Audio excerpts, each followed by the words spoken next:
আপনারা সবাই যারা ভিডিও এডিট করতে যায় অ্যাড চলে আসে, আজকে আমি আপনাদেরকে একটা সেটিং দেখিয়ে দেব। সেটার মাধ্যমে আপনারা ভিডিও মানে ছবি এডিট করতে চাইলেও অ্যাড দেখাবে না। দেখেন,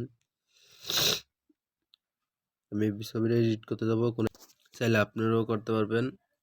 আমি আপনাদেরকে সব শিখিয়ে দেবো। দেখেন, আমার মোবাইলে কোনো অ্যাড আসে নাই।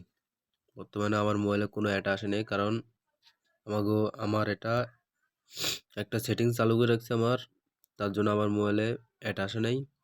এরকম আপনারাও পারবেন,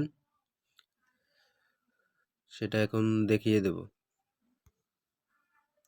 যে ছবি এডিট করতে যায় যে অ্যাড আসবে না সেটা না, আপনি ইমু বলেন, যে জায়গায় বলেন অ্যাড আসে, যে ওগুলো শুধু বন্ধ হয়ে যাবে, অ্যাড আসবে না, শুধু অ্যাড আসবেই না।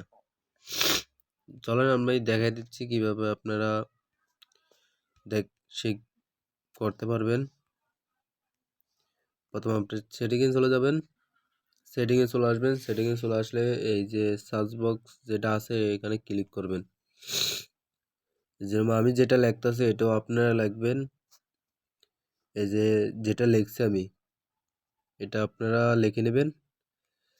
এবার এখানে ক্লিক করবেন। আপনাকেও সবারটা থাকবে, মাঝখানে থাকবে, এই তো এটা থাকবে। আপনারা সব নিচেরটা দিয়ে দেবেন, নিচেরটা ক্লিক করে এটা চালু করে দেবেন। আর আমার মতন করে এটা লিখে নেবেন। আপনারা এইভাবে দেখে দেখে লিখে নেবেন পুরোটা, কারণ একটাও জানি ভুল না হয়। আপনারাও এইভাবে লিখে নিয়ে তারপর চালু করে দেবেন, দেখবেন আপনার মোবাইলেও কোনো অ্যাড আসবে না।